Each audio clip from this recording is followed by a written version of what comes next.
Do you want to learn how to make your own leather quiver that not only looks good, it'll last a lifetime, plus we've added some other features which will help your archery.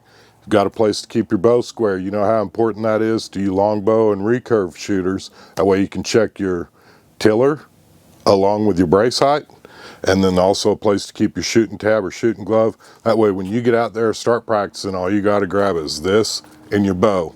We're going to show you step by step how to make one of these. Even if you're a beginner and you've never worked with leather before, it's okay. It's real easy. We're going to show you step by step. Let's get to the video.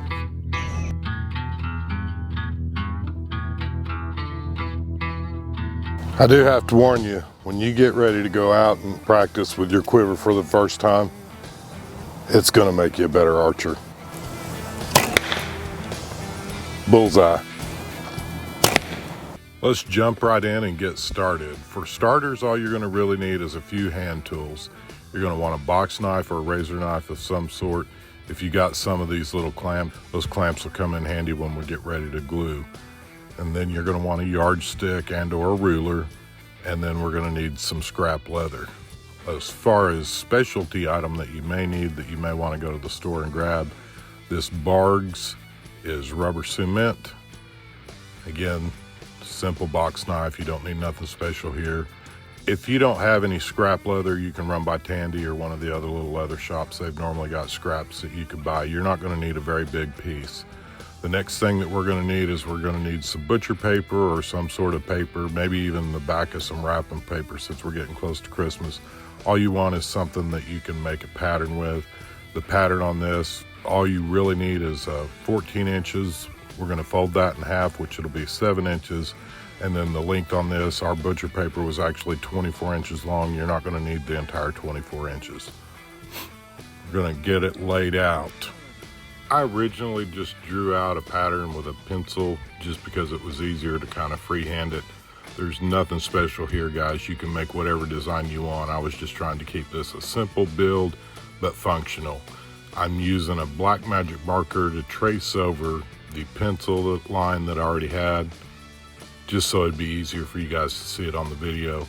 And then also you'll notice towards the end of me tracing this out, we're going to lay the arrows that we intend to use down beside this, because that's really going to be the only thing truly important, is you don't want to make this so long that you can't get your arrows. If they shove all the way down there, you're going to end up messing up your feathers or fletching or whatever you're using. The next step in this process is, again, we've folded this piece of paper over in half so that both sides will match up. We've got a seam down the middle. We're going to cut this out with the box knife. Just take your time on this, go easy. You can see that we're using a cutting mat, which is down below it. If you don't have a cutting mat, you can actually use a pair of scissors if you don't have a cutting mat and a razor blade. But just take your time on this. Again, we're going to try to stay close to the black line just to cut this pattern out. And then we're going to lay the pattern out flat on our scrap piece of leather. And I'll show you that next. Okay, so as you can see, we've unfolded the piece of paper. That's now going to be our pattern. And what we're going to do is just lay this right on top of the scrap leather that you have. This leather here is basically a chap type leather. You can use whatever leather you want. Veg tan or any of the other leathers will be just fine. But go ahead and lay that out. We're going to use a pencil and we're going to go over this dark enough that you can see it so that we can cut it out with the razor blade next.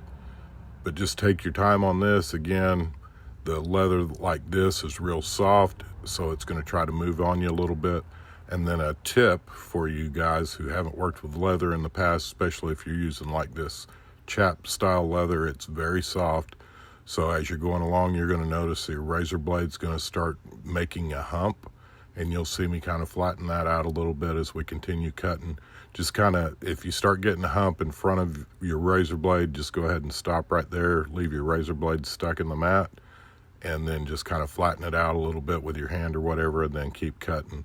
Again, this does not have to be exact. We're going to show you how at the end you can kind of sand this off and burnish the edges.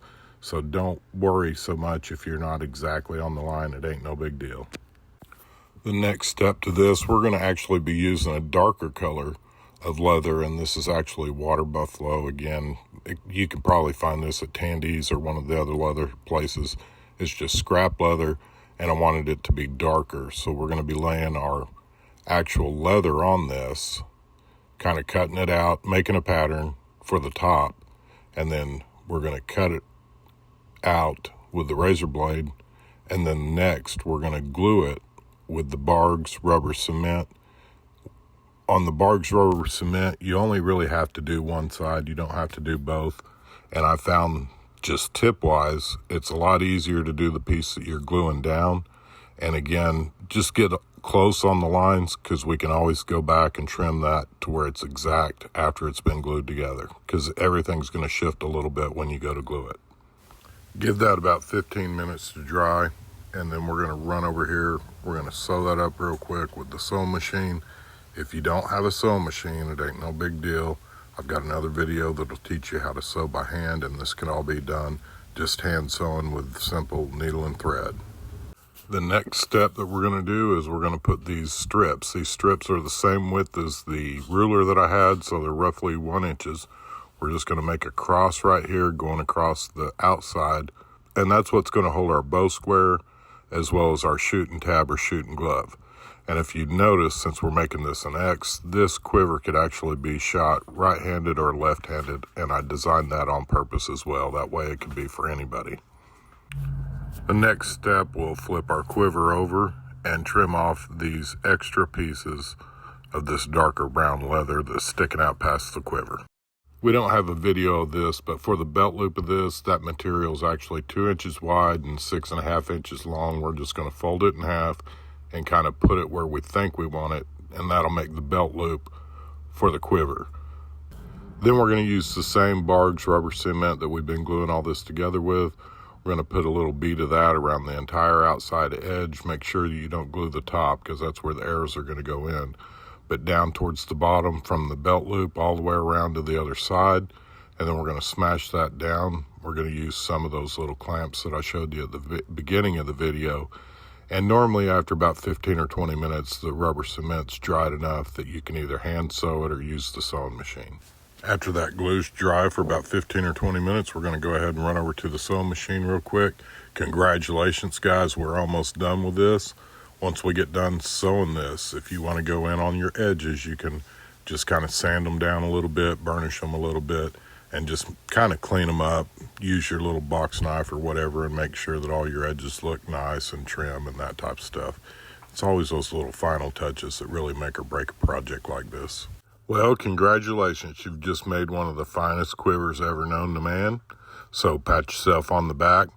Let's go out and fling some arrows and see how it works.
I do have to warn you, you get ready to go out and practice with your quiver for the first time, it's going to make you a better archer. Bullseye. Thanks for watching, guys. I hope you really enjoyed this. If you learned something in this video, consider hitting that thumbs up button down below. If you know somebody else that's into archery, consider sharing this video with them. Also, if you like doing leather work and DIY archery gear, stick around. I'd love to talk you into subscribing, because we're going to be making some more just for you. Be sure to comment down below if there's something that we missed or something you need help with. and or maybe something that you would like to learn how to make to help your archery progress. Comment down below, suggest some other videos that you would like to see, and we'll make it happen. And until next week's video comes out, be sure to check out this playlist over here. We've made videos especially for you. I hope you all have a blessed week, and let's get outside and make something happen.